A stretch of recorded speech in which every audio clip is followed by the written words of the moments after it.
Dinakip sa Maynila ang isang senior citizen na nanggahasa umano sa stepdaughter na menor de edad at nagbanta pa raw sa kanyang pamilya. Todo tanggi sa paratang ang suspect. Nakatutok si Bea Pinlac. Ina-arresto ko namin sa bisa ng warrant of arrest sa kasong statutory rape. Tahimik at hindi na pumalag ang senior citizen na ito nang arestuhin siya sa Maynila kahapon dahil sa paulit-ulit umanong panggagahasa sa nooy 11 anyos lamang niyang stepdaughter.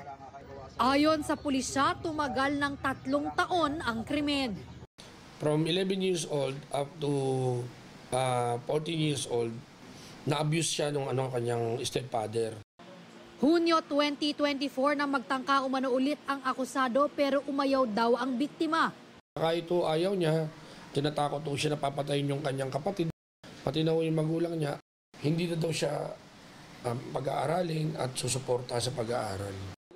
Natuloy raw ang panggagahasa sa biktima noon kaya ito naglayas.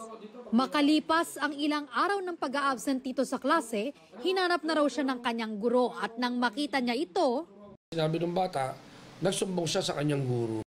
Tugma rin umano sa medical results ng biktima na hinalay ito.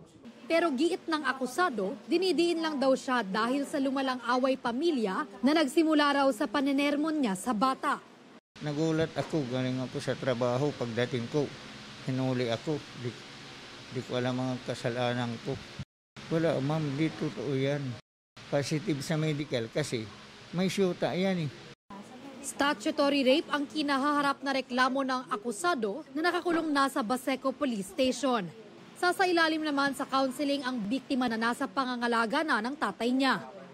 Para sa GMA Integrated News, Bea Pinlac, nakatutok 24 oras.